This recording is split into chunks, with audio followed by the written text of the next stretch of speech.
MPSC परीक्षेत अंतिम निवड न झालेल्या उमेदवारांसाठी गुड न्यूज. सरकारचा मोठा निर्णय. निपुण सेतू उपक्रम.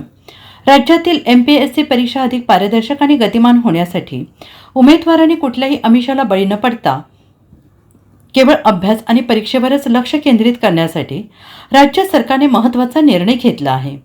यूपीएससीच्या धर्तीवर आता एमपीएससी परीक्षेतही काही बदल आणि सुधारणा करण्यात आल्या. यूपीएससीतील प्रतिभा सेतूप्रमाणे एमपीएससी निपुण सेतू सुरू करण्यात येईल. त्यामुळे परीक्षार्थी युवकांनी एकदा परीक्षा दिली की पुन्हा नोकरीसाठी परीक्षा देण्याची गरज नाही.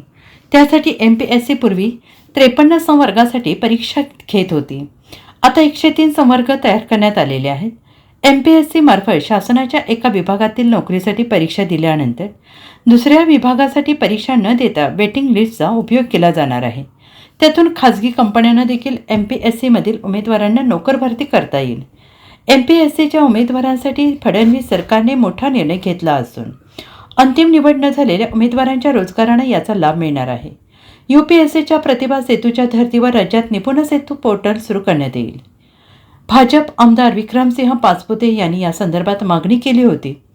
राज्य सरकारने या मागणीची दखल घेतली असून सामान्य प्रशासन विभागाने निपुण सेतू पोर्टल सुरू करण्याचा निर्णय घेतला आहे. त्यानुसार अंतिम निवड न झालेल्या उमेदवारांची यादी सार्वजनिक आणि खाजगी संस्थांना पाठवण्यात येणार आहे. त्यामुळे कॉर्पोरेट वर्ल्डमध्ये म्हणजेच खाजगी आणि सार्वजनिक क्षेत्रात या उमेदवारांना नोकरीची संधी मिळू शकते. महाजॉब्स पोर्टल अंतर्गत निपुण सेतू उपक्रम सुरू करण्यात येईल. Bureau report, SBN Marathi.